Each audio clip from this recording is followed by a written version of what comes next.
Dipersembahkan oleh, didukung oleh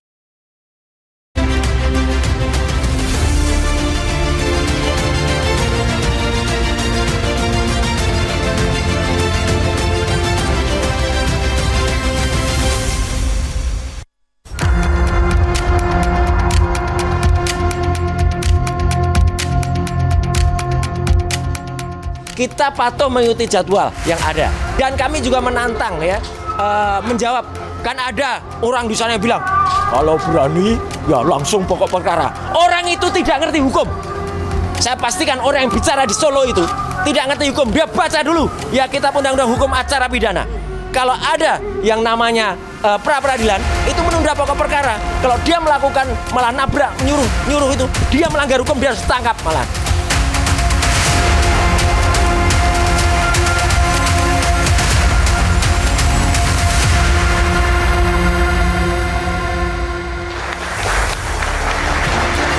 Selamat malam pemirsa, kasus tudingan ijazah palsu Presiden ke-7 Joko Widodo sampai sekarang belum tuntas. Sang tersangka selalu mengajukan pra-peradilan. Serangkaian pra-peradilan diajukan.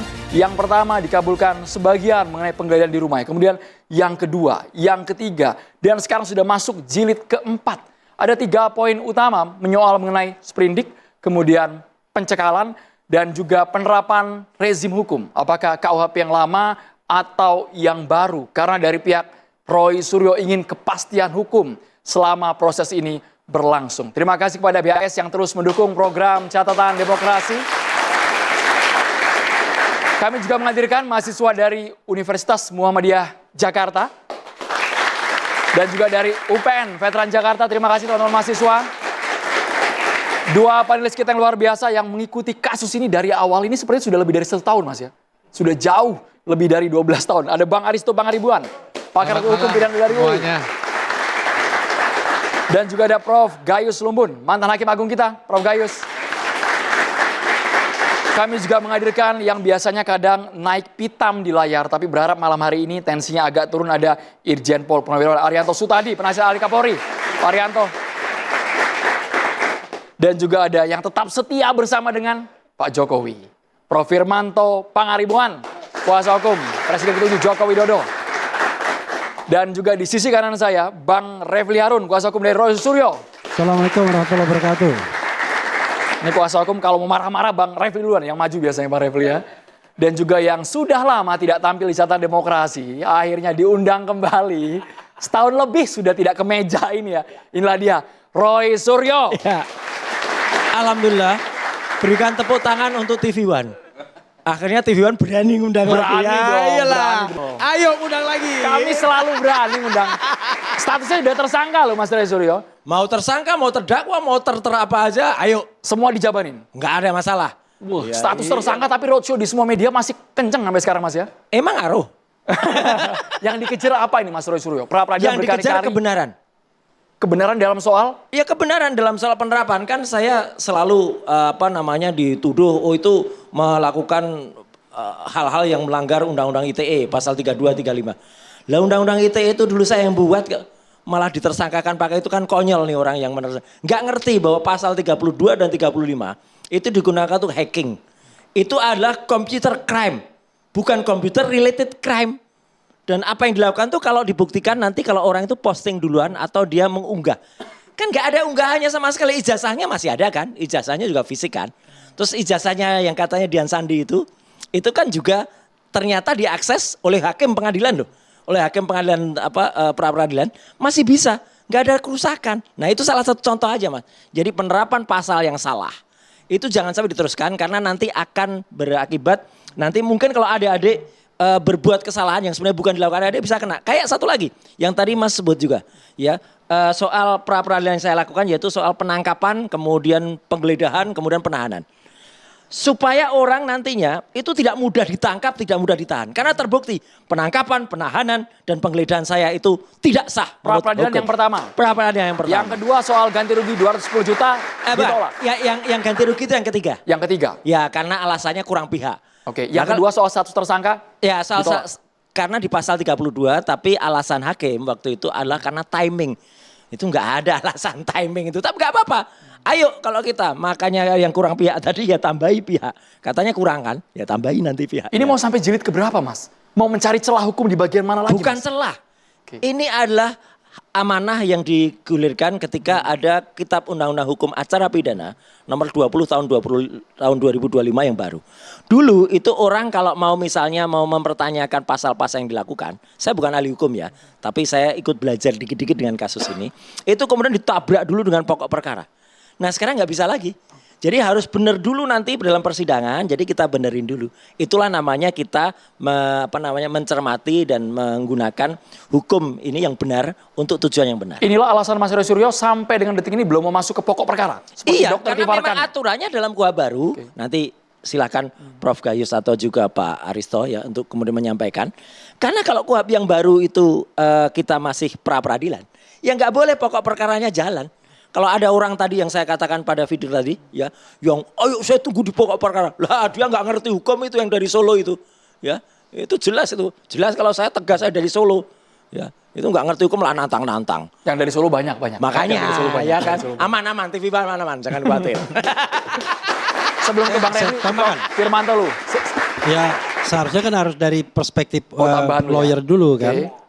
Jadi begini ya, kita ini mengalami rezim yang baru dengan adanya Undang-Undang 20 2025 tentang Kitab Undang-Undang Hukum Acara Pidana. Kalau dulu biasanya kejar-kejaran antara penyidik ya, penuntut dengan terdakwa atau tersangka sebelumnya.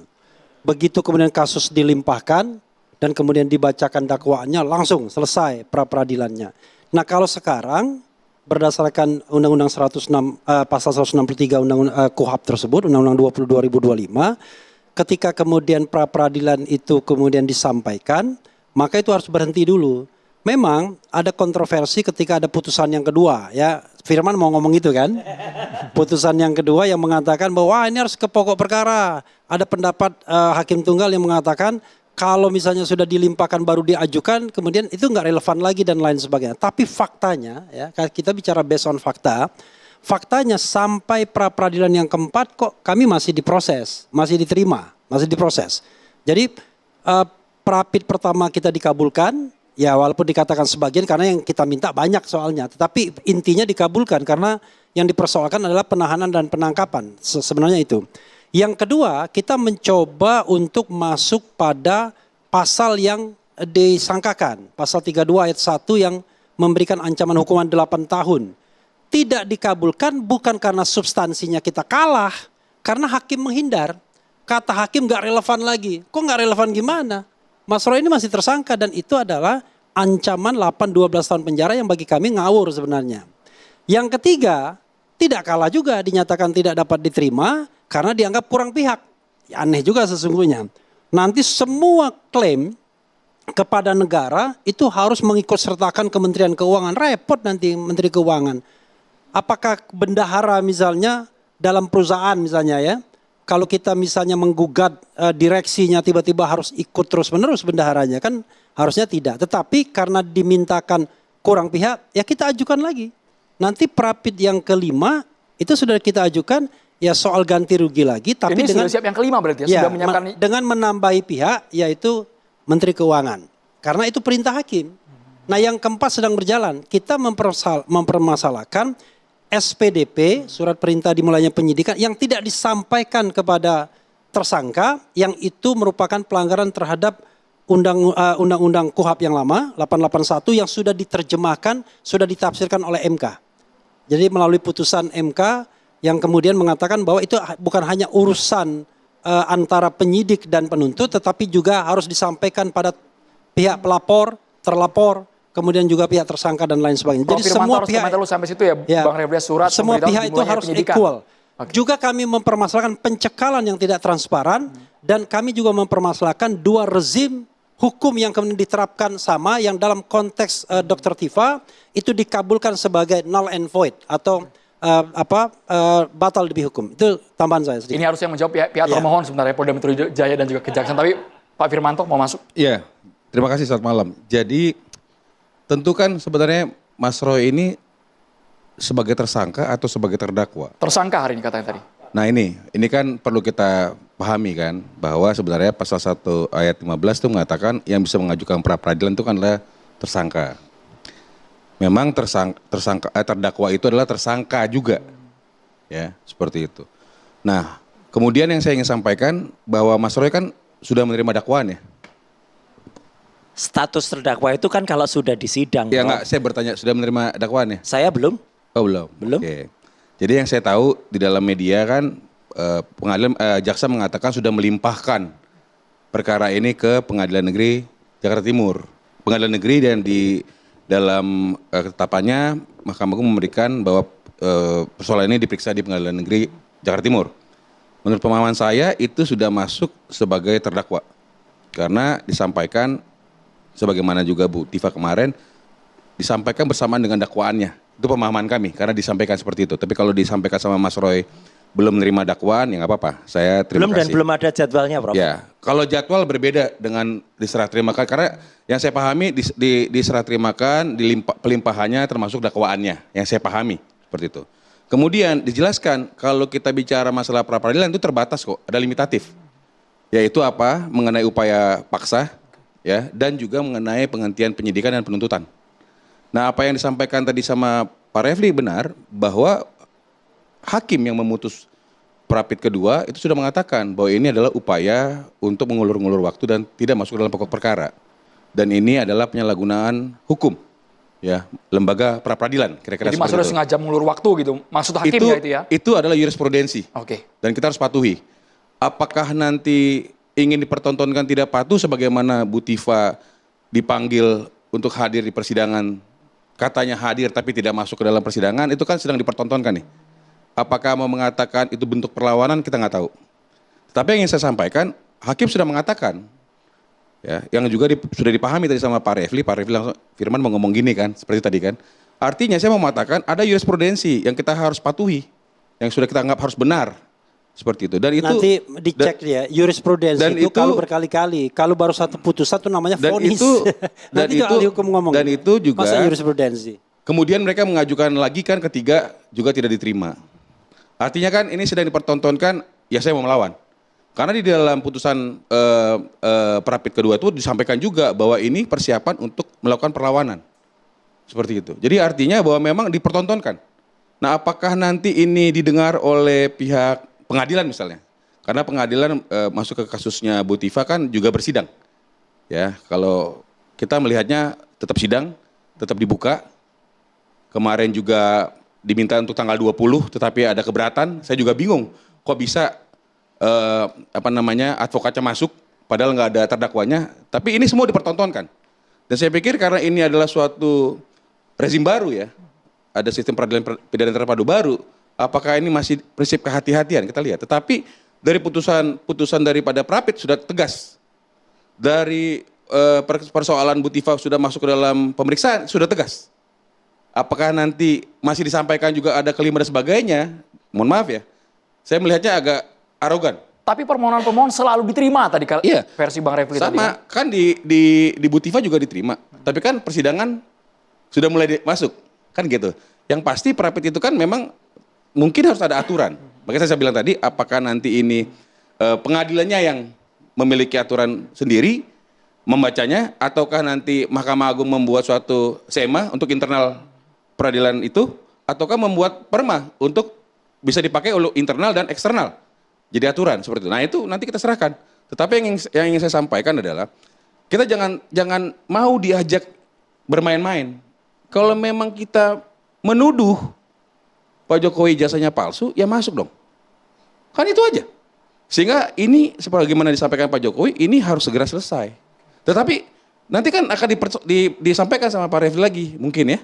Bahwa kita kalau ada persoalan harus lurus. Yang nggak lurus siapa?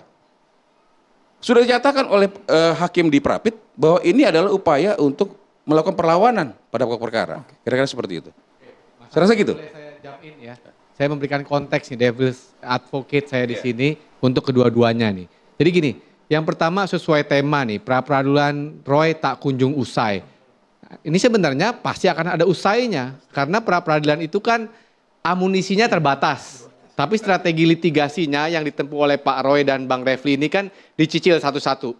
Ya penangkapan penahanan, kemudian penetapan tersangka, ganti rugi, cekal juga ya. Ya cekal. Nanti ini kan akan paling tinggal 1-2 lagi. Apa sudah habis ya amunisinya ya? Saya hitung-hitung paling tinggal 5 kali dan 6 kali. Artinya itu 6 minggu lah ya, tambah kira-kira 2 bulan lah ya, amunisinya itu akan habis. Toh kan itu hak juga, saya setuju bahwa itu hak juga sebenarnya. Ya, bahwa itu dilakukan berkali-kali itu strategi litigasi. Tapi sebelum masuk pokok perkara warga negara ini mau men-challenge kekuasaan negara, ya itu hak juga. Tapi pertanyaan saya kemudian, courtroom psychology-nya nih. Ke siapa ini Bang? Pertanyaan spesifik? Pak Roy dan Bang Refli. Courtroom psychology-nya, kenapa? Begini, kalau peradilan pertama oke lah, mungkin di negara nih ada nggak benernya nih.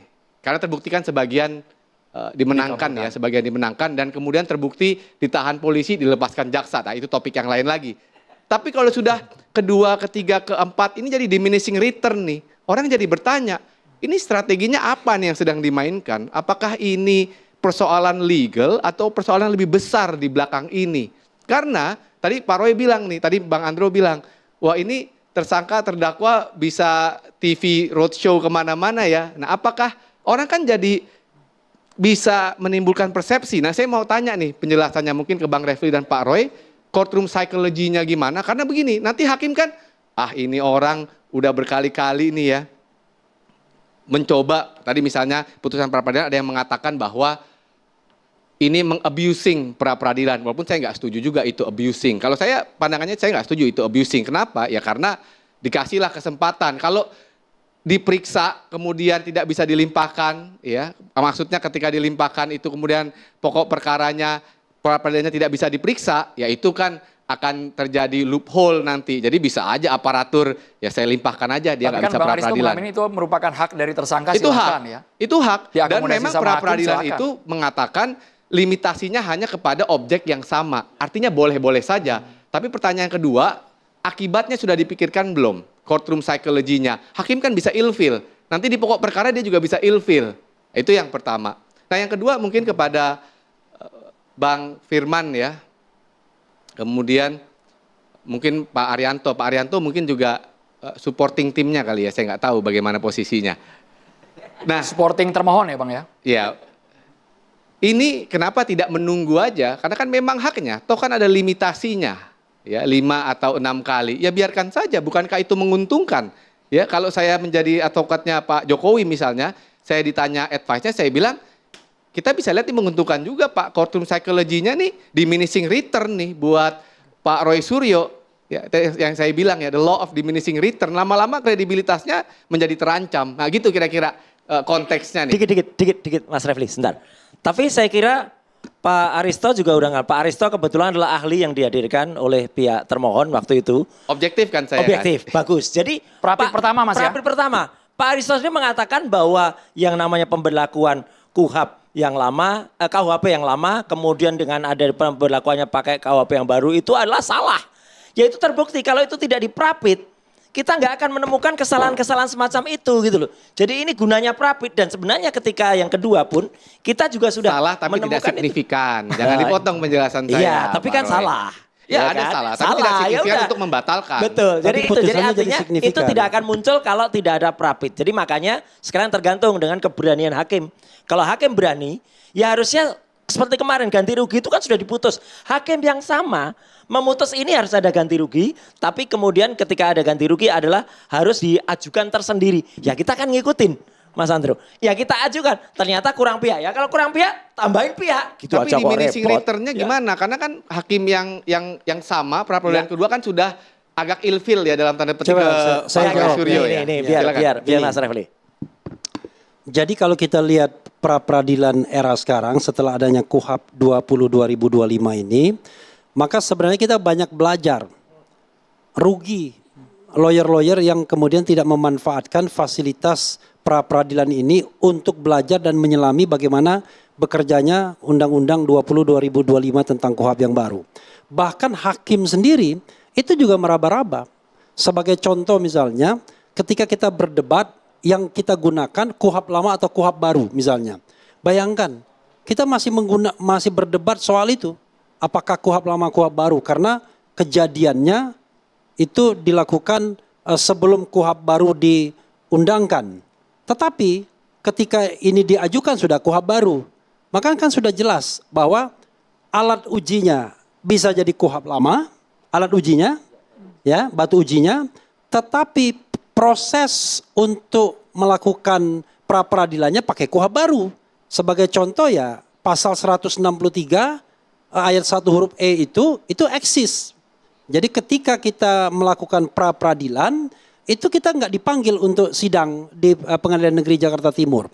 Bahkan kalau saya bisa menduga, majelis hakim di Pengadilan Negeri Jakarta Timur pun menghormati pra-peradilan. Kenapa dia misalnya menunda sampai 2 pekan? 2 pekan dia tunda. Seharusnya kan cuma 1 pekan kan? Itu yang Dr. Tifa ya? Iya, Dr. Tifa. Karena dia perkirakan bahwa putusan Dr. Tifa itu baru Kamis atau Jumat. Kalau ini keliru. Sebentar Ini dulu keliru. ya. Enggak, saya harus lurusin. Enggak. Ini ya Kamis atau Jumat. Kan hadir ya di persidangan. Sama-sama hadir ini ya. Iya. Loh, saya hadir di persidangan. Iya, kan disampaikan tanggal 20. Iya. Ada keberatan, katanya harus 7 hari. Maka akhirnya dihitung lagi. Di depannya kan ada tanggalan tuh. Oke, tanggal 27 deh. Supaya jangan sampai. Iya, itu kan. Jangan diselewengkan. Iya, Karena kan gitu bunyinya. Kita harus perlihatkan juga dong fair. Loh, begini, saya bicara menduga. Bukan melihat. Saya bukan kan melihat bicara seperti menduga. itu, gitu loh. Gini loh, Anda hadir nggak dalam persidangan kemarin? Saya terdaftar, tapi saya begitu melihat Bu Anda Tifa. tidak hadir kan? Saya online. hadir. Saya Ya, memperhatikan Anda saya tidak online. hadir, udah nggak usah Saya ngomong. ada. Anda tidak hadir, udah Tapi nggak usah saya nggak ngomong. masuk. Saya hadir. Saya terdaftar. Udahlah, Saya Anda nggak terdaftar. hadir. Saya terdaftar. Ini gimana? Parah ini udah. Ini nggak hadir gitu loh. Hadir, Pak. Tapi Udah Anda jujur nggak dong. hadir. Anda hadir nggak? Bener nggak tadinya tanggal 20? Kenapa? Bener nggak Enggak, tadi? langsung dia 27. Anda nggak Enggak. bisa dilihat kok. Dia Live bisa ungkapkan dilihat kok. itu. Dia ungkapkan itu. Tapi Tiba- oke lah. juga online saya tidak perlu mendebat itu. jangan dibikin yang menjadi seakan-akan masalah adalah gini pengadilan melakukan ini itu, udah nggak gini bisa, aja. gitu. Yang Ya, jelas yang satu hadir, yang Fair satu aja, enggak. iya, fair aja. ketika Jelas, tanggal fair aja. 27 tersebut, ya kan? Maka kemudian saya menduga mereka menghormati pra-peradilan. Kan begitu dugaan saya. Menduga ya, Karena Bang, ya? kalau seandainya dia tidak kalau dia tidak menghormati pra-peradilan, dia kasih 1 pekan kok, ya kan? Sama Pra-peradilan seperti oke, tapi strategi litigasinya Iya, itulah yang gimana? saya mau jawab. Oh, iya. Kita jawab sesaat lagi Bang Ini Refli. Kita yang- harus jeda hanya di yang catatan teknikal demokrasi aja pemirsa. dipersoalkan. Tetaplah bersama kami. Kami kembali.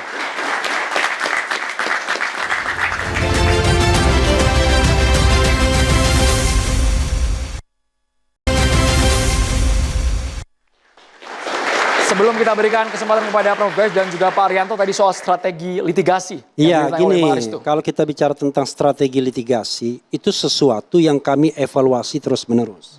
Ketika kita mengajukan pra-peradilan, dan yang kita ajukan itu sesuatu yang substantif, bukan main-main.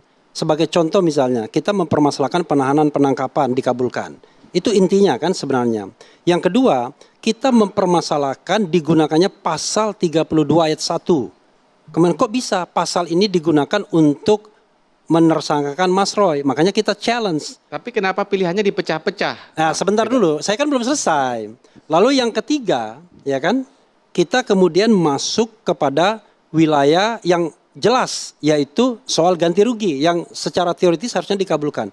Nah, yang keempat, kita masuk pada wilayah-wilayah formil, soal SPDP tidak diberitahukan dan lain sebagainya. Begini, moralnya adalah jangan sampai kemudian cacat prosedur dan cacat substantif ini kemudian kita anggap benar sampai kemudian kita masuk materi pokok perkara tanpa di-challenge tindakan dari aparatur ini, tindakan dari penyidik ini. Itu satu. Yang kedua, pertanyaannya adalah kenapa dipecah? Begini, Aristo ya. Pra-peradilan itu sangat dibatasi waktunya oleh hakim. Sebagai contoh, Anda kan pernah merasakan di situ, kita hanya diberikan waktu masing-masing 30 menit untuk nanya ahli. Dan semuanya belum selesai, maka kemudian langsung ditutup sama hakim. Padahal banyak hal yang harus kita permasalahkan, yang itu adalah sisi yang sangat krusial untuk arahnya putusan. Tetapi kemudian karena pembatasan-pembatasan seperti itu, maka kita bicara, oh kalau begitu kita harus pecah, kita harus fokus pada satu substansi atau satu materi saja. Karena itu jauh lebih memudahkan kita dalam proses litigasinya. Sebagai contoh misalnya, dalam setiap kita melakukan pra-peradilan, kita harus menyiapkan 3 dokumen. 1, dokumen permohonan. 2, dokumen replik. 3, dokumen kesimpulan. Tadi kita menyampaikan dokumen replik 43 halaman. Bayangkan. Kalau kita tidak memiliki manajemen yang baik, susah kita akan membuat seperti itu. Dan biasanya pihak termohon dalam hal ini penyidik selalu keteter dia. Tetapi kami memiliki manajemen yang baik. Kenapa? Karena kami dibantu dengan isu yang single. Karena isunya single, jauh lebih mudah dari kami untuk mengkonsolidasikan semua tanggapan, percakapan dalam sidang tersebut. Coba bayangkan kalau materinya ada 6, 7, 8 dan lain sebagainya, maka sulit bagi kita.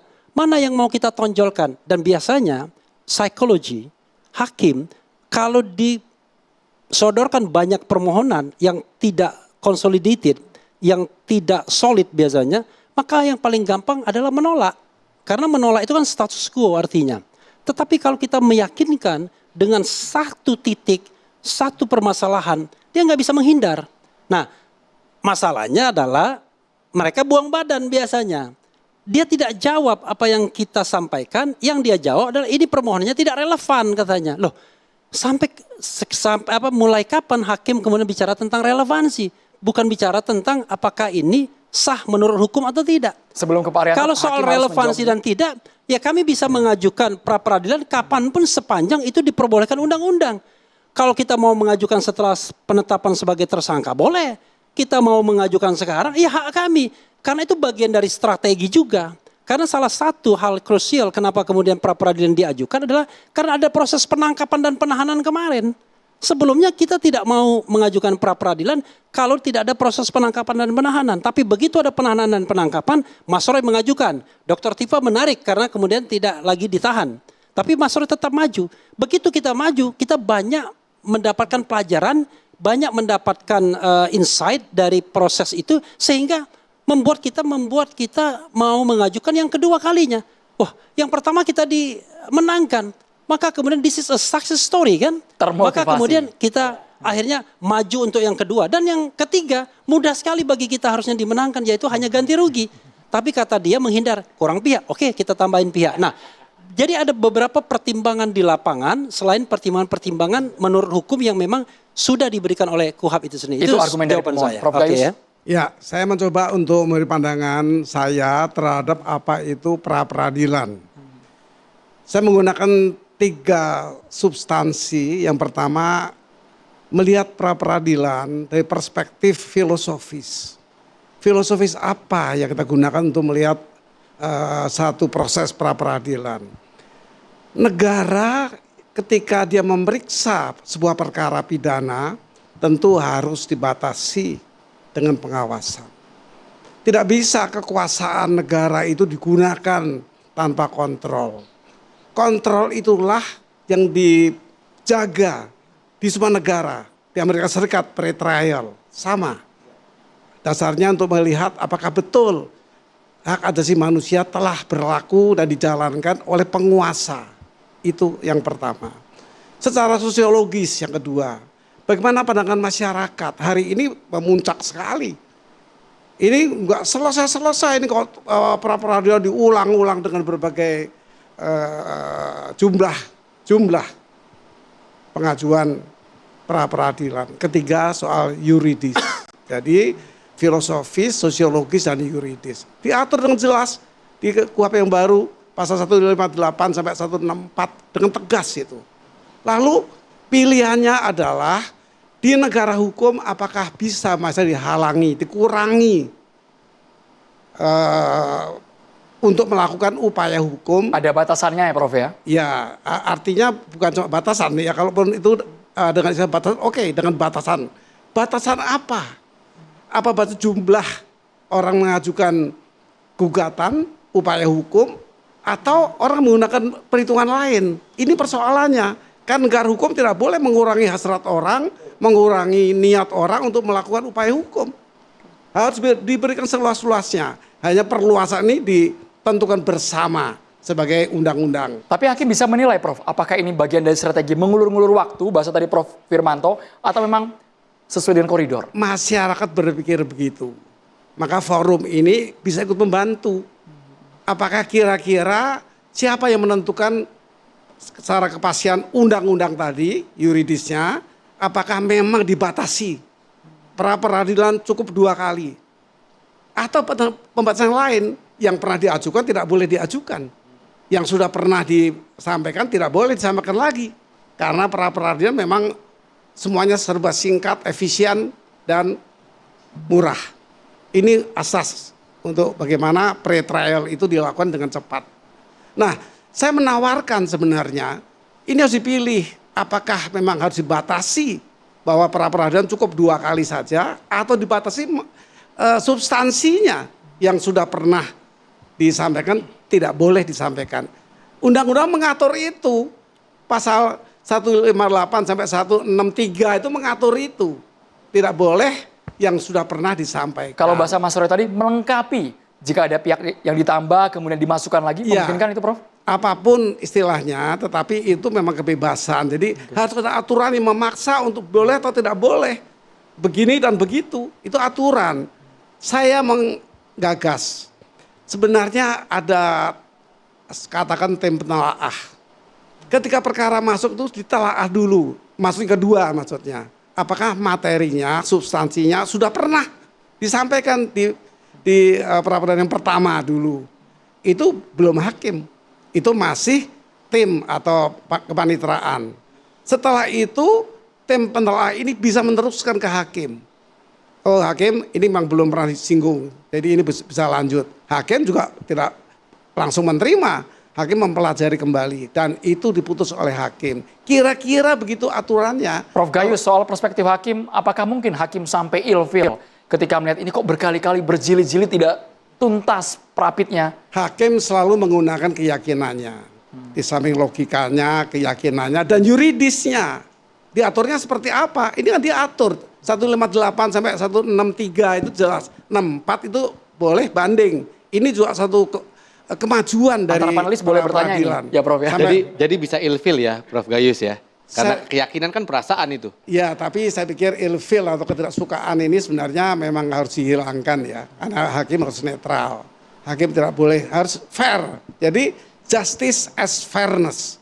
Teori ini sebenarnya yang lebih cocok digunakan. Nah, pilihannya. Saya boleh ke Pak Arianto Sultadi karena seperti pertanyaan tadi dari Bang Aristo, kredibilitas dari termohon juga dipertanyakan juga kalau ini terus berlarut-larut tak tuntas ya, Pak Arianto. Baik, terima kasih. Saya tidak ingin masuk di dalam perdebatan ya antara sana dan sini. Tadi diskusi sehat tadi, Pak. Dari mula itu saya mengatakan bahwa kasus ini adalah karena terjadinya perbedaan penafsiran terhadap suatu tindak pidana antara dari yang melakukan dengan yang menegakkan hukum. Masing-masing mempunyai pandangan yang sendiri-sendiri dan makanya saya dulu menambahkan kasus ini hanya bisa clear kalau sudah sampai diangkat ke dalam persidangan. Sekarang sudah mau karena masuk di dalam persidangan itu akan clear sekali lah. Tidak hanya perdebatan di media kayak gini ya, seru sekali tapi nggak jelas mana yang kalah, mana yang menang, mana yang benar, mana yang salah. Nah makanya itu saya dulu berharap masuk pengadilan. Sayangnya begitu sudah masuk pengadilan, kita lagi mengalami perubahan undang-undang yang sangat signifikan perubahannya itu. Dan perubahannya itu sangat signifikan saya katakan ya. Kalau undang-undang yang lama KUHP itu ya, dia memanjakan pada aparat. Tidak terlalu membatasi upaya paksa itu. Pertama kali KUHP itu kan dulu cuma penahanan, penangkapan, SP3. Dikembangkan menjadi penetapan tersangka, barang bukti dan sebagainya. Nah sekarang di dalam KUHP yang baru ada 9 butir itu ya. Dan kemudian sangat luas sekali. Artinya apa? Hal-hal yang bisa di pra-peradilan itu. Tambah 9 poin, yang setiap poin itu rintisannya banyak sekali, Pak. Sehingga itu sangat memungkinkan untuk dilakukan pra-peradilan 100 kali. Ya memang teorinya gitu. Sayangnya itu. Jadi kalau menurut pandangan saya bukan ahli hukum tapi hanya baca-baca hukum dan tahu-tahu dikit-dikit lah. Hukum yang sekarang dibuat itu ada kekosongan, kekurangan lengkapan. Dulu ngerjainnya kan begini. Kalau dulu KUHP itu pra-peradilan kalah dengan aparat karena cepat-cepat dimasukkan pra-peradilannya gugur. Nah, pembuat undang-undang kemarin DPR itu dan itu ikernya adalah, wah ini jangan sampai dipermainkan. Dibalik. Pokok perkara nggak boleh maju setelah kalau pra-peradilan masih ada. Tapi lupa dia. Pra-peradilan dikasih longgar 9 poin, yang 1 poinnya itu bisa 10, biasa 100 kan. Itu bisa lakukan pra-peradilan segitu. Jadi tidak ada Pak bunyinya. Arianto dari pihak Roy Suryo bisa masih panjang nih Pak ya? Ketika dia menentukan pokok perkara nggak bisa masuk ke kalau ada pra-peradilan. Dia tidak membatasi pra-peradilan maksimal berapa. Padahal dia tadi memberi peluang ada 9 poin yang masing-masing poin itu bisa dijabarkan menjadi 10 menurut saya. Bisa 100 kali. Makanya saya bilang itu ya sayangnya ya perubahan undang-undang sekarang ini menimbulkan kekacauan. Kalau menurut saya. Memberi peluang pada yang punya hak. Pra-peradilan kan hak. Tidak salah itu. Pak Roy mau ngajukan 100 bagi saya nggak marah. Hukumnya ada kok gitu. Hakimnya juga bingung sekarang. Mau memutuskan Pak Gayus tadi minta maksimal 5. Siapa yang berani menentukan 5 ini selama undang-undang masih ada gitu? Bang Aristo tadi, 5 atau 6 ya Bang? Iya, kan gitu. Jadi menurut hemat saya ini karena kekosongan hukum gitu kayak itu tadi, maka ya kita, kalau saya sih, ya sudah kita ikuti aja. Ini apa terjadi mau 100 kali saya nggak apa-apa, bagi saya gini. Karena polisi itu tugasnya selesai setelah penyidikan diserahkan pada jaksa. Udah, dari dulu saya ingin mengatakan kan, kita tinggal lihat aja ini sekarang ini. Rame-rame itu, saya nggak ikut berdebat di situ gitu. Satu lagi yang makanya menarik, saya sarankan Mas. sarankan. Seperti tadi Pak Gayus tadi itu. Menyarankan itu. Dengan kondisi yang seperti ini kan publik, wah ini nggak rampung-rampung kan gitu. Ya pasti nggak rampung-rampung Pak, memang hukumnya kayak gitu kok. Selama hukumnya nggak dirubah, ini nggak akan rampung-rampung. Nah makanya mudah-mudahan pemerintah itu ya, siapalah Mahkamah Agung atau siapa itu mengeluarkan, ambil jalan tengah lah. Oke lah pra-peradilan sekarang ada 9 poin, tetapi pelaksanaannya dibatasin segini, misalnya begitu. Saya kira ini baru selesai Pak, bisa selesai. Judulnya itu tadi akan selesai kalau aturannya dirubah. Gitu. Gini juga Mas Andro. Soal dibatasi kan tadi jelas, Prof. Gayus juga mengatakan kita tidak boleh membatasi itu hak yang ada. Dan sebenarnya siapa yang meranjang itu juga bukan kita kok. Kita mengadakan misalnya ini praper sudah yang keempat. Keempat itu kalau misalnya itu per minggu satu pra-peradilan itu 1 minggu ya. Itu mungkin hanya 4 minggu. Tapi ini kenapa bisa berlangsung sampai 7 atau 8 minggu? Karena sempat ada pra-peradilan yang kedua itu pihak turut termohonnya tidak datang. Sehingga ditunda seminggu.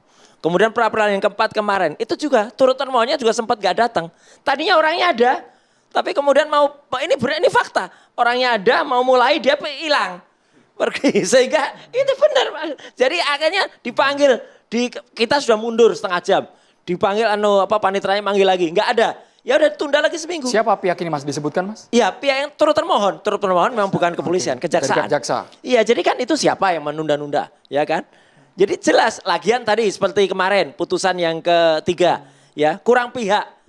Lah kok bisa kurang pihak? Nanti misalnya ini imigrasi, bisa juga nanti dikatakan karena tidak kita turut termohon, nanti pihak imigrasinya dikatakan ini kurang pihak imigrasi, nanti pada pencekalan nanti dipanggil Kalau lagi. ada pihak tidak kooperatif sidangnya bisa panjang sekali Bang Aristo. Iya, Sesaat lagi gini. kita harus jeda. Hanya di catatan demokrasi pemirsa kami kembali.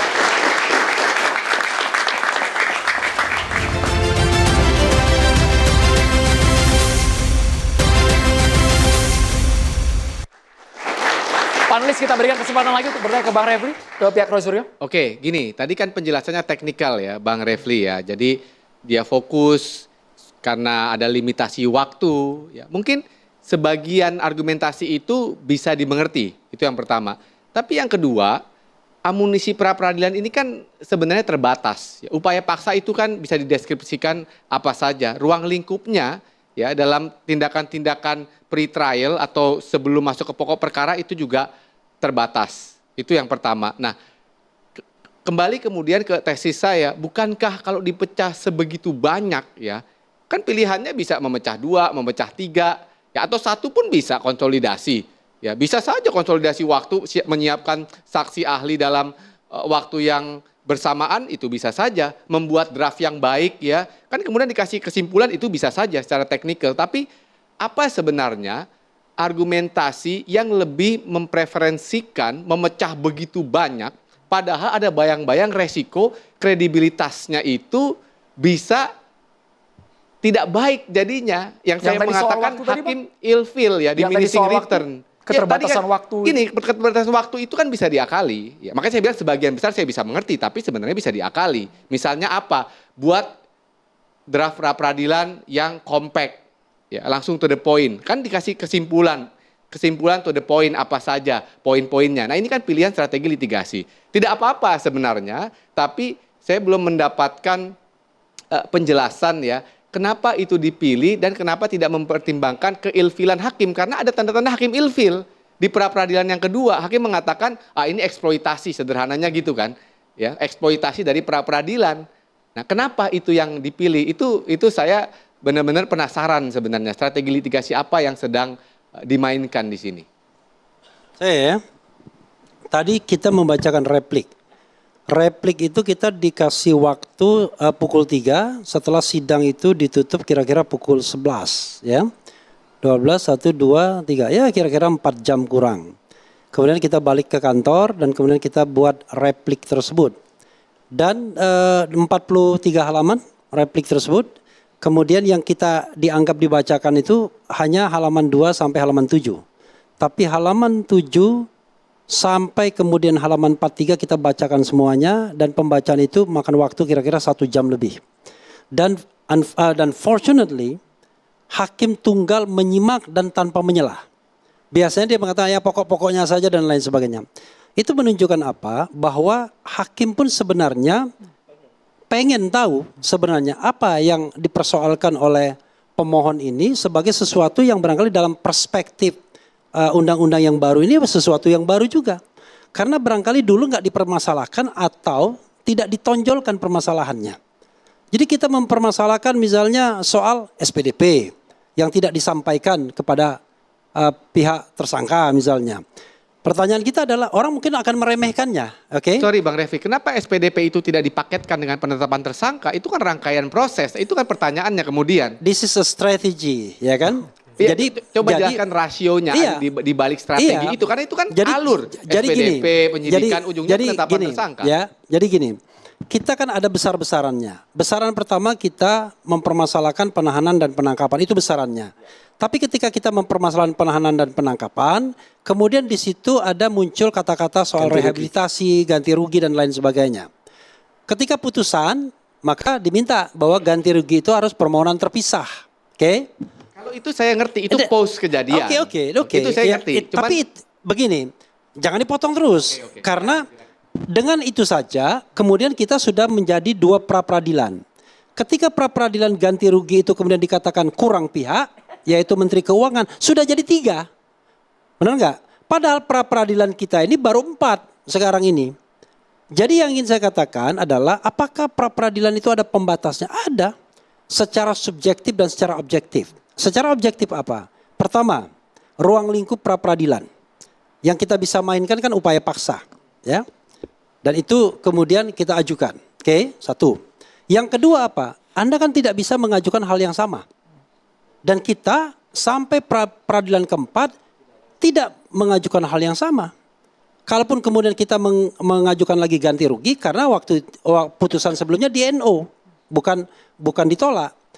Yang ketiga adalah subjektif. Tadi objektif, ini subjektif apa? Lawyer mana, ya kan, yang mau mengajukan pra peradilan berkali-kali, ya kan? Apalagi di murni perjuangan. Emang Mas Roy kasih uang ke kita? Enggak. Tetapi kita ingin tahu dan menguji, ya. Ini catatan demokrasi. Kalau saya punya perspektif, ya, kasus ini from the beginning nggak layak untuk ditingkatkan dalam proses apalagi sampai saat ini pendakwaan.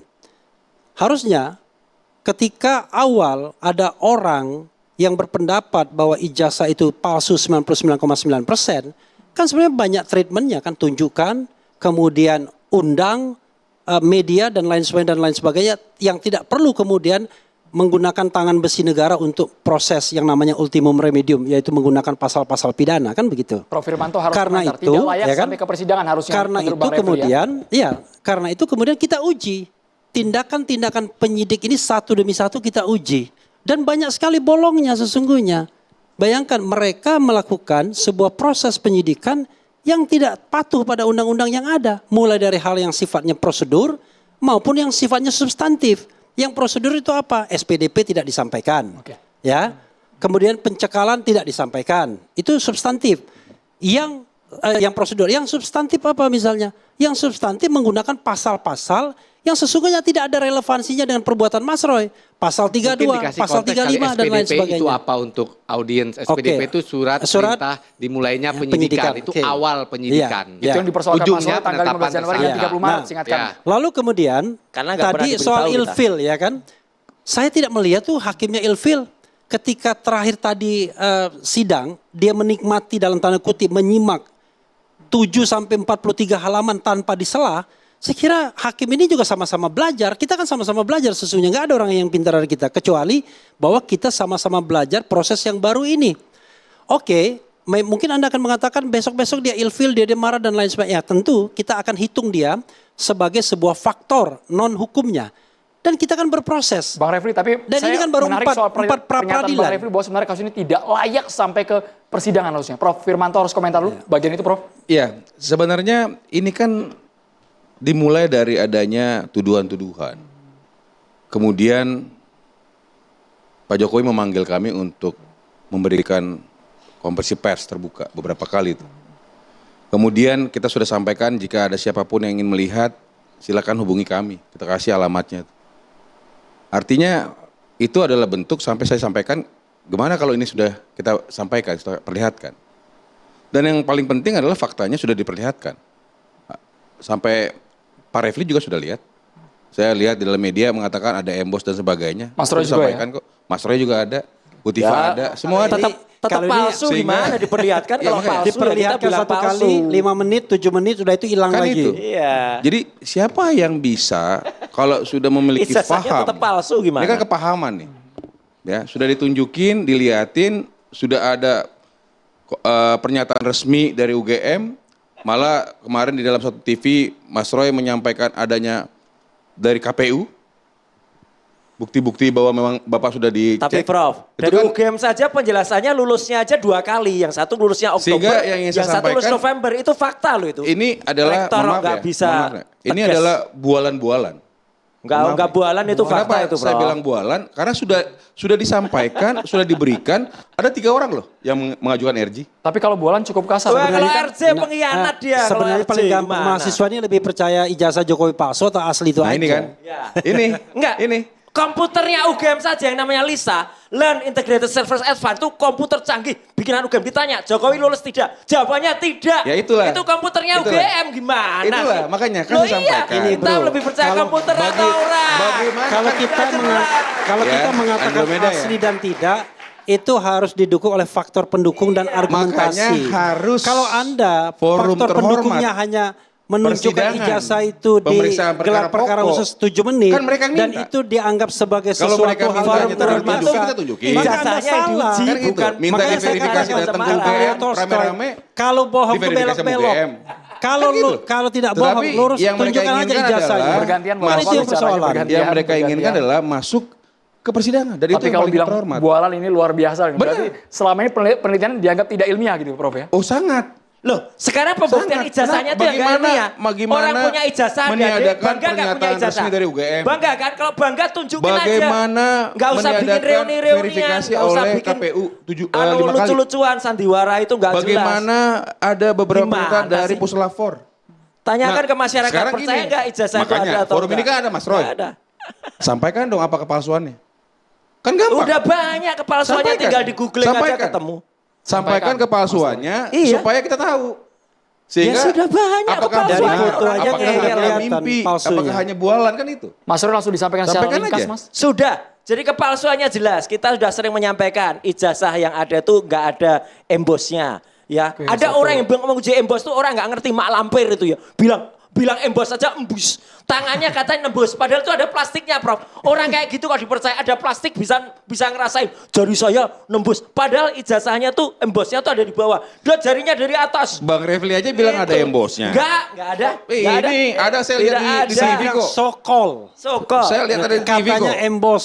Sokol. Saya lihat di TV Terus kok. watermarknya Jadi gini ya, kalau tiba-tiba kita ada bicara peneliti tentang- palsu bilang kalau kita watermarknya bicara apa. good Boleh nggak governance, saya tanya nih penasaran. clean government. Jadi palsu ini tuh secara substansi atau secara fisik? Masalah Kalau dulu substansi boleh, Bang maksudnya Refli? nggak pernah Secara fisik, kuliah. secara fisik Nggak palsu. pernah lulus. Secara Atau fisik substansi palsu juga. Secara fisik palsu. Saya udah pegang. Secara substansi skripsinya tidak ada lembar pengujiannya. Tanda tangan di skripsinya Profesor Insinyur Ahmad Sumitro itu diragukan oleh Artinya putrinya. tidak memenuhi persyaratan Tidak untuk memenuhi lulus. persyaratan. Putrinya Itu bilang tuduhannya, jadi- tanda tangan ayahku tidak kayak gitu. Itu putrinya loh. Tapi betul kuliah di UGM menurut Mas Roy. Lah ya sekarang diuji aja. Ada nggak? Dan Enggak, kalau menurut penelitian Mas Roy, saya sekarang tanya. kalau kuliah kan nggak punya ijazah.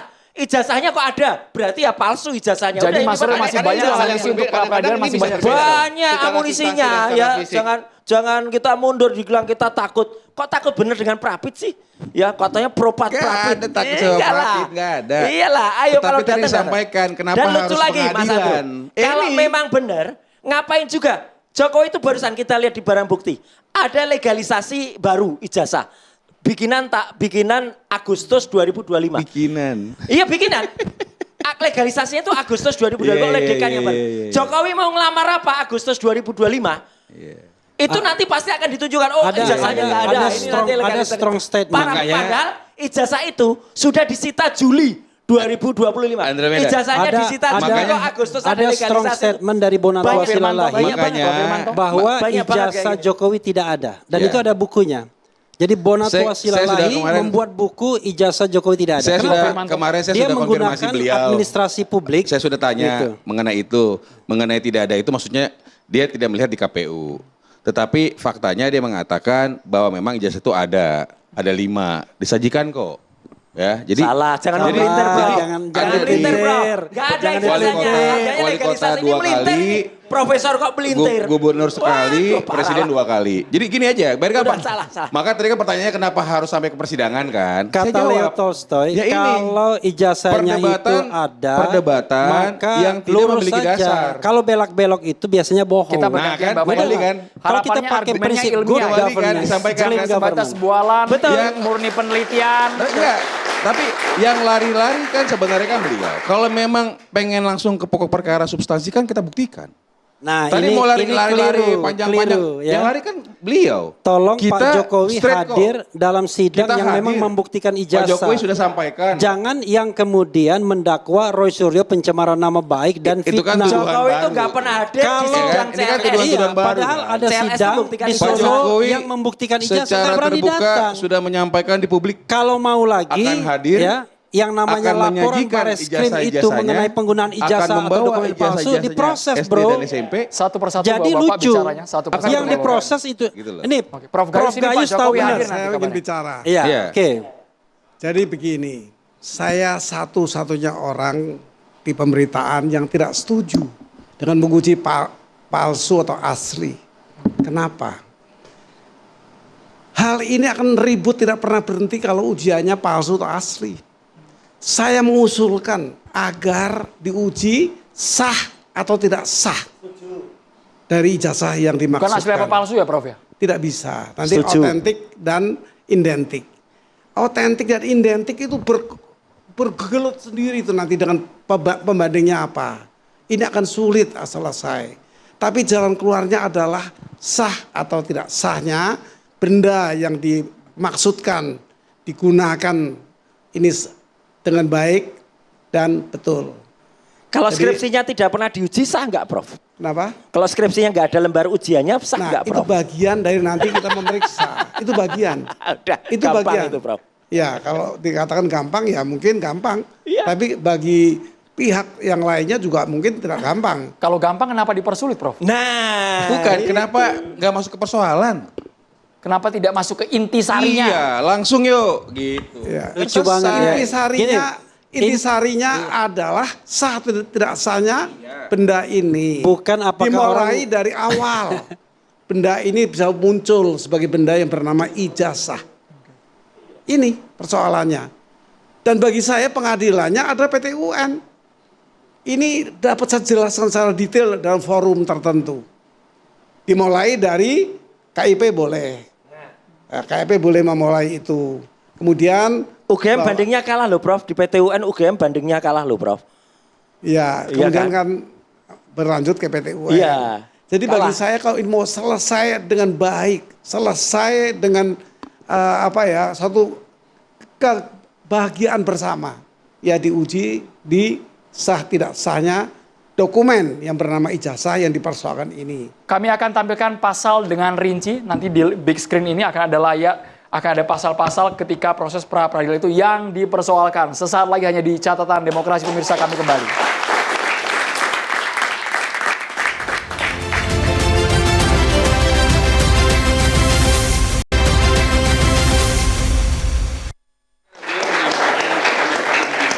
Anda kembali di catatan demokrasi, kami akan tampilkan berikut ini di layar ada beberapa pasal dalam proses pra-peradilan yang sampai dengan saat ini dipertentangkan. Ada pasal 75, Sebenarnya di pasal 75 ayat 2 ini ya, bukan, penuntut ini umum membuat tadi surat karena, dakwaan. Bang Refli mengatakan juga akan mengakses sebagaimana Ibu Tifa. Saya masuk kalau ke Bu Tifa kan kemarin kan walaupun agak menyimpang nih. Ini sebagai izin. pembanding gitu maksudnya. Ya. Bahwa mereka kan menyampaikan kan terkait dengan perbaikan. Yang tentu sepemahaman saya dakwaan sudah diberikan, sepemahaman saya. Tapi Karena kata kan, Mas Roy belum sama sekali Mas, belum, kan gitu kan. Nah, tadi kan Bang Refli juga mengatakan akan juga mengakses kurang lebih mengenai Bu Tifa juga kan. Nah, saya mau menyampaikan bahwa kalau kita berbicara mengenai pasal atau yang putusan yang Bu Tifa, itu kan terkait dengan adanya surat dakwaan yang tidak cermat. Sehingga surat dakwaan tidak memenuhi ketentuan sebagaimana pasal 2 tadi, 2B, maka dibilang batal demi hukum. Maka undang-undangnya mengatakan akan dilakukan perbaikan. Seperti itu. Sedangkan satu lagi pasalnya, kan 2 yang dipersoalkan secara besar oleh Bu Tifa waktu itu. 1, kewenangan Pengadilan Negeri Jakarta Timur dipersoalkan. Katanya tidak berwenang dan sebagainya. Hakim mengatakan berwenang. Artinya perlawanan mengenai kewenangan pengadilan itu ditolak sama hakim. Maksud Anda langkah ini akan diadopsi oleh Enggak, tadi Roy kan Suryo? karena disampaikan sama beliau, saya siapkan. Saya mau ngasih tahu, itu pun sebenarnya tidak bisa seperti itu. Kalaupun eksepsi ya diperbaiki, masuk ke pokok perkara. Kemudian pasal 5-nya jika dilakukan perlawanan lagi terhadap pokok perkara yang sudah dibacakan kemudian, maka diperiksa dan akan diputus bersama dengan pemeriksaan pokok perkara. Itu. Sebenarnya ini saya menyampaikan itu. Tapi Tetapi Anda kalau yakin ini akan masuk pokok perkara? yakin dong. Yakin. Karena yang teman-temanku ini, saudara-saudaraku ini lakukan kan hanya melakukan pemeriksaan terhadap tindakan-tindakan dari penyidik dan jaksa penuntut umum aja. Masalah materi tetap, tadi kan sudah disampaikan, kita sama-sama tahu kok. Hanya yang saya ingin sampaikan, sudah ada putusan nih. Ya, putusan Prapit yang ingkrah. Ya, berkekuatan hukum tetap. Mengatakan bahwa upaya untuk memasukkan berkali-kali itu adalah upaya mengulur-ngulur waktu dan tidak masuk ke dalam substansi perkara, kira-kira begitu. Dan itu adalah penyalahgunaan lembaga pra-peradilan. Tadi sudah beberapa kali disampaikan sama Pak Aristo. Seperti betul, itu. Saya rasa betul. itu. Oh sorry, aku interrupt Bang. Betul, ya itu ada putusan itu, ilfil, tapi itu bukan putusan jurisprudensi yang mengikat. Ya, karena di pra-peradilan tidak. ini Setuju benar bukan? ini. Setuju. Tapi bahwa itu indikasi bahwa hakimnya Iya. mungkin ilfil, iya, Iya saya dong. setuju. Karena Tapi kenapa? dikatakan itu inkrah harus Kan- binding, enggak. Tadi kan sudah disampaikan Masa nih, satu kali dipertontonkan. lalu tiba-tiba jurisprudensi Begini, itu begitu, gimana? begini, begitu. Apa Vonis iya, vonis. Dari pihak sana berembuk dulu deh. Dari pihak sana aja berlawanan gini. Pihak Iya, mana maksudnya? enggak. Ada pihak Kita mana-mana, nonton Mas Nggak Roy. ada perlawanan, Mas Roy. Akademisi Mas Roy. Ini admisi. Nggak ada perlawanan. Enggak. Mau kan tadi sudah disampaikan. Aku Tadi mengutarakan, ditanya. saya mengutarakan pikiran Siap. saya. Iya, aja. tadi ditanya sama Pak Aristo. Bang Aristo sebagai akademisi malam hari Iya, ini, Bang, tadi ya. tanya bagaimana pendapatnya berkali-kali. Saya bilang ya, lu sudah menyampaikan kok. Prapit yang berkali-kali itu penyalahgunaan atau abuse of prapit. Kan itu. Bukan saya yang menyampaikan loh. Kira-kira isi putusan seperti itu. Dan kemudian kan sudah ada pembatasan. Kan seperti itu. Kalau masih terus di abuse, ya kita hanya bisa nonton. Karena kebetulan sistem peradilan pidana terpadunya seperti itu. Maka saya sampaikan tadi kan di depan waktu saya menyampaikan paparan saya kan, sebaiknya di sini apakah si pembentuk undang-undang, apakah Mahkamah Agung yang memiliki kewenangan kehakiman memberikan sesuatu hal sebagai pengisi kekosongan seperti itu. Sehingga apa? Tadi Sehingga ya kita gini. persilakan, tetapi tentu harus ada endingnya kan. Endingnya apa? pemeriksaan pokok perkara kan gitu. Ya. Apa? Ada tuduhan. Apa bukti? Buktikan. Karena pasalnya kan mengatakan buktikan. Tadi sudah dijabarkan Mas Roy tadi. Dia makanya Ya. buktikan kan gitu. Ya, Sehingga maksud oke. saya yang ingin saya sampaikan adalah yuk kita masuk ke pokok perkara. Iya. Ya kalau memang masih terus pengen lari di sana lari sini ya silakan. Kan tinggal kita tunggu aja. Nanti akan nyampe juga kok pokok perkara. Saya rasa itu. Ya, jadi gini. Kalau kita mau menyinggung soal pra peradilan Dr. Tifa, saya ingin menyampaikan bahwa mereka punya perspektif sendiri yang harus kita hormati. Jadi begini, perspektif mereka itu adalah seharusnya yang digunakan bukan pasal 75 ayat 4, tapi pasal 206 ayat 4 ya, KUHP. Why begitu ya?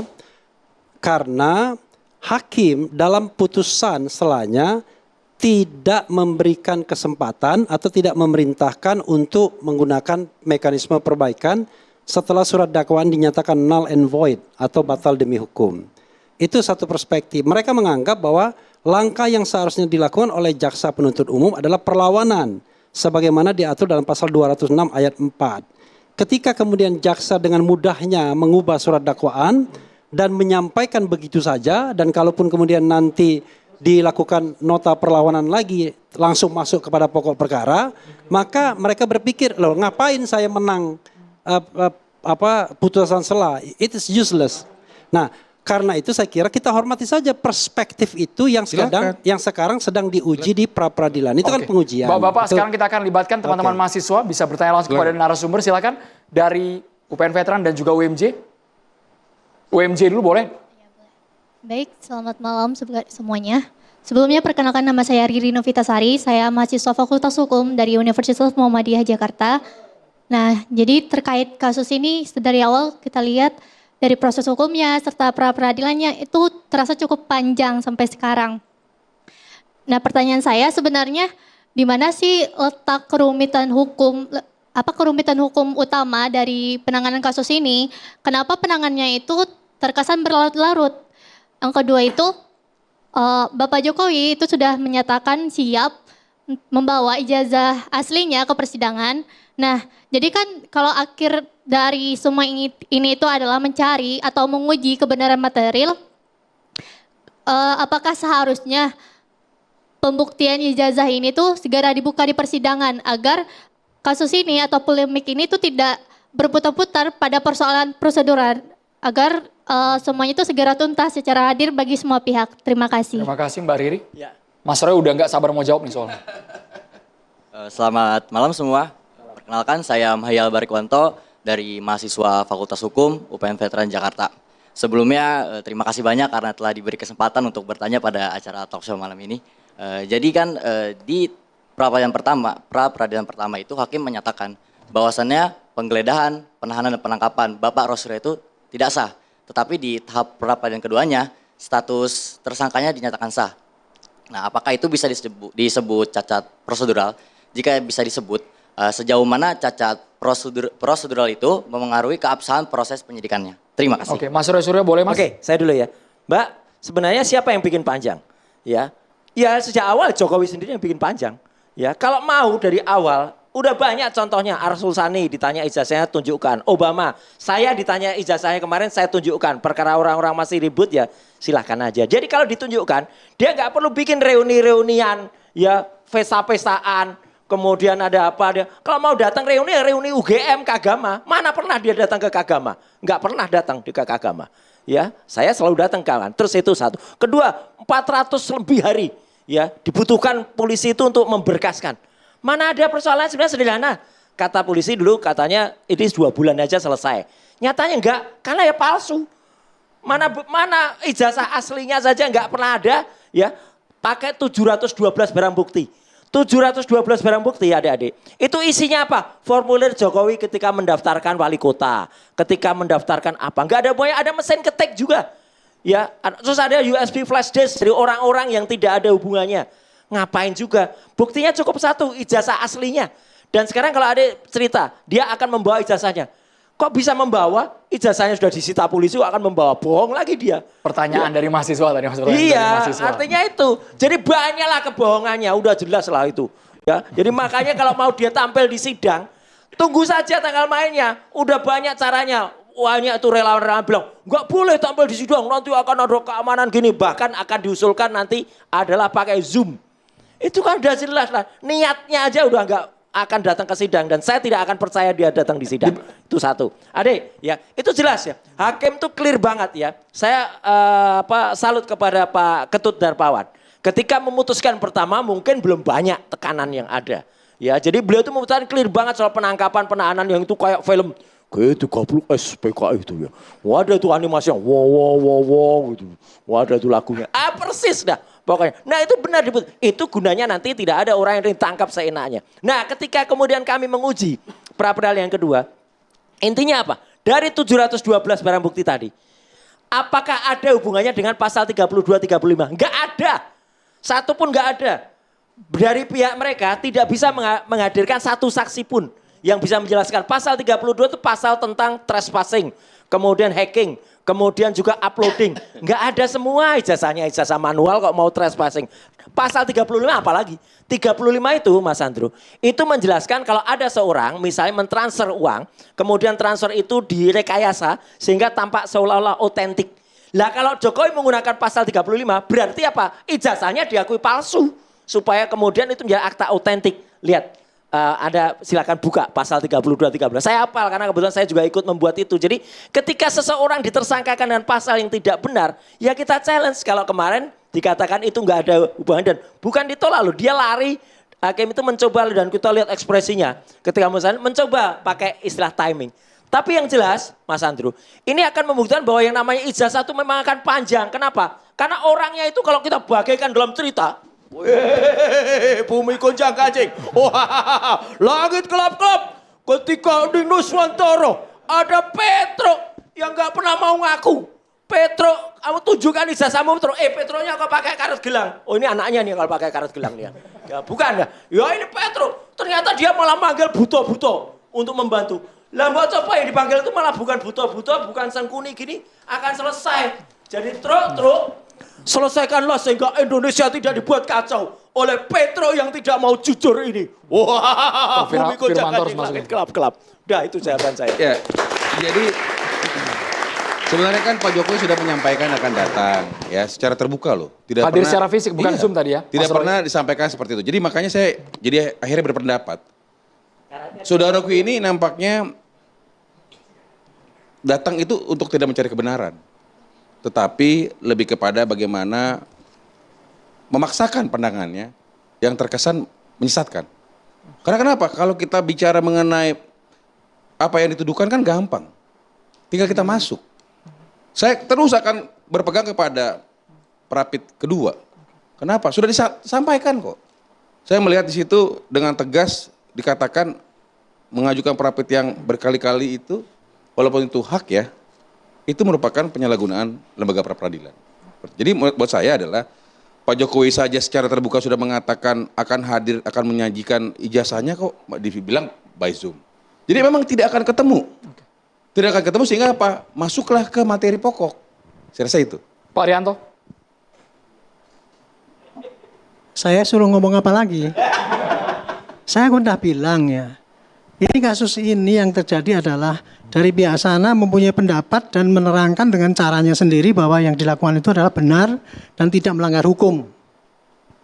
Itu poinnya. Jadi dia ngomong sana sini itu, saya tidak melanggar hukum, saya dikriminalisasi. Punya dasar tadi Pak Rianto. Ya itu menurut dia kan. Yang akan menilai nanti publik lah. Itu benar apa tidak. Nah, sementara di sini kan sudah melaporkan ke pengadilan. Ya, yang tadi itu diuji di pengadilan saja. Selesai urusannya.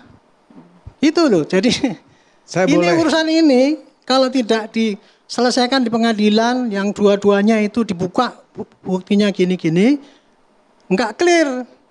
Gitu. Karena satu-satunya ya sarana untuk menyelesaikan persengketaan, Pak. Kalau sudah di ranah sosial enggak bisa, ya di pengadilan Pak adanya semua. Harus dilakukan di situlah. Nanti di pengadilan itu akan dilihat nanti oh ternyata begini. Clear sekali kan semua bisa ngelihat. Bukti-bukti apa tadi yang sampaikan ini yang 700 tadi dibilang itu gini. Bisa dibuka semua di situ nanti. Tapi kalau dari Pak Arianto semua prosedur yang dilakukan oleh penyidik sudah sesuai. Ukuran penyidik itu gini Pak, kalau berkasnya diterima jaksa, ya sudah sesuai. Selesai tugas polisi. Itu ukuran penyidik. Di dalam sistem peradilan di Indonesia ini, penyidik diawasi oleh jaksa, kinerjanya itu benar apa enggak, jaksa nanti diuji oleh hakim. Akankah Mas Roy Suryo bertemu Pak Jokowi di persidangan? Sesaat lagi kami segera kembali pemirsa.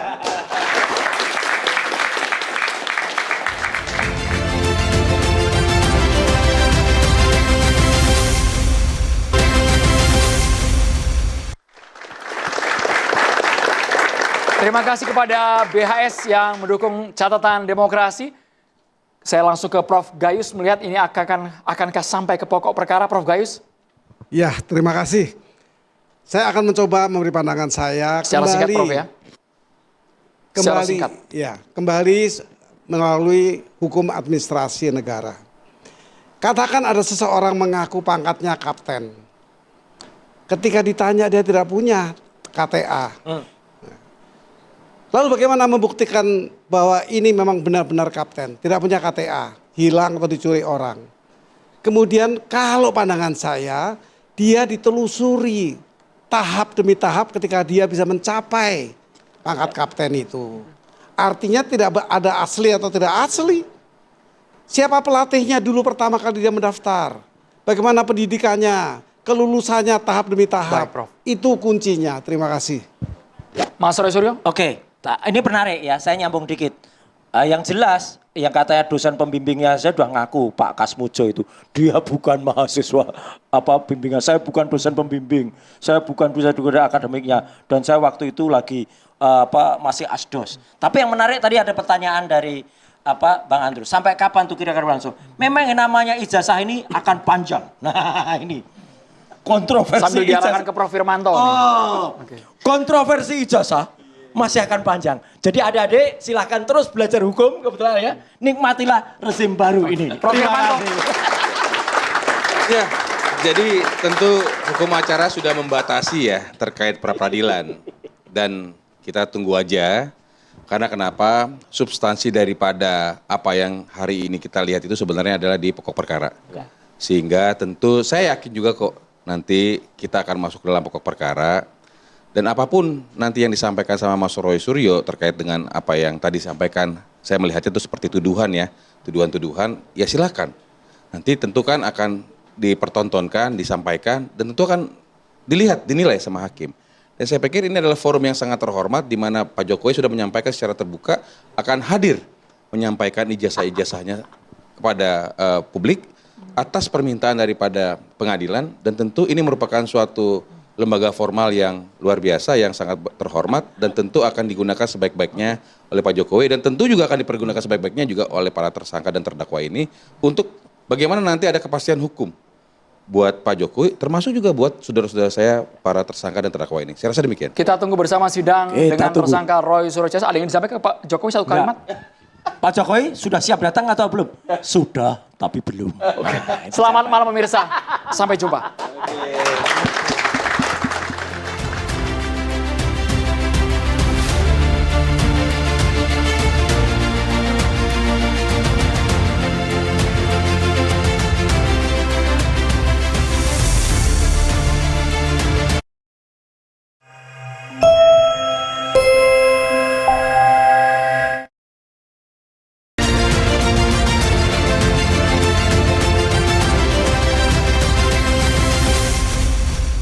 Dipersembahkan oleh, didukung oleh